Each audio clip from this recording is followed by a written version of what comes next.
around Israel, as we know well. But we're joined now by Itamarbndvd. He's an Israeli tour guide coming to us from Jerusalem.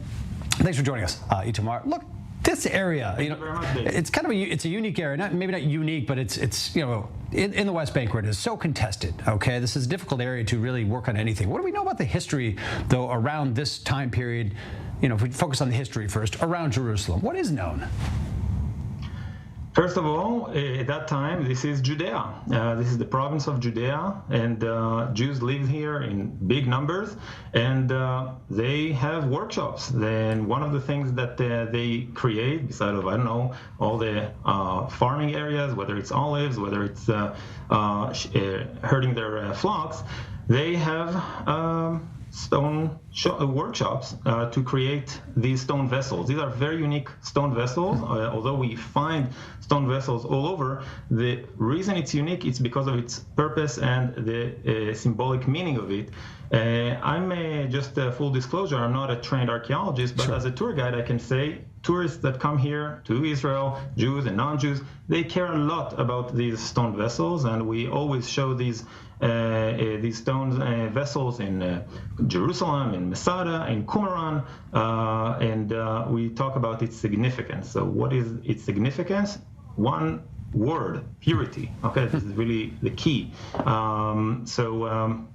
If I see the picture that you are showing here, we're talking about actually the cores. These are actually the leftovers here, like what you see here. These are the leftovers of the mugs that were created. So basically, the stone is being carved. This is a soft limestone. It's called chalk. I know this is like. That's how it's called. It's called chalk. It's a soft limestone that we have in Mount Scopus and around it. So this is where also a few decades ago they have found another workshop in that area. And the Jews that are coming for the pilgrimage, just like Sukkot that is coming up in just a couple of weeks, the Jews that are coming need to be in the state of purity in order to visit the temple and participate in the pilgrimage. No knowledge of archaeology.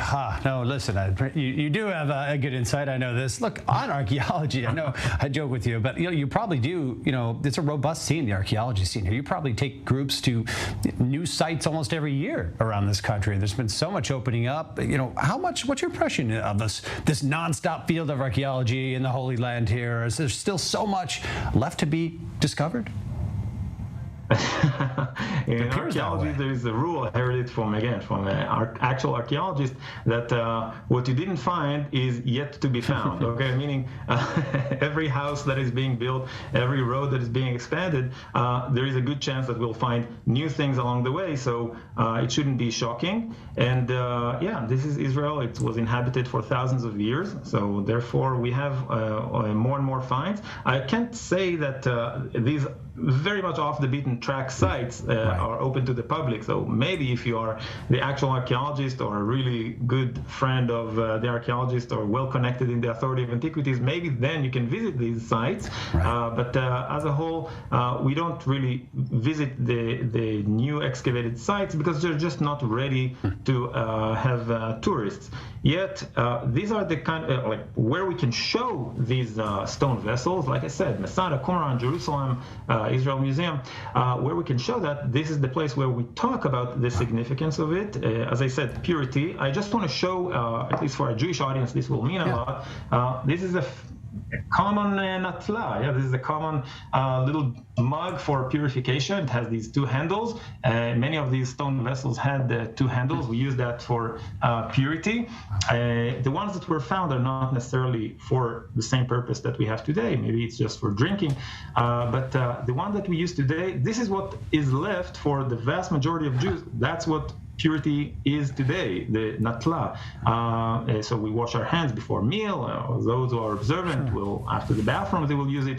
But back in the days of the Second Temple, and again, we're approaching Sukkot, which is a very important, it's actually the last pilgrimage of the year after Passover and the Jewish Shavuot. We have Sukkot, the Feast of Tabernacles, and this is actually the happiest time. So many Jews, not just from within Israel and from within Judea, but from abroad, they used to come to Jerusalem for the pilgrimage. As they go, there is a good chance that they maybe walked by a cemetery, and they become impure. So they need to go through a whole ritual in order to prepare themselves and be pure for the pilgrimage.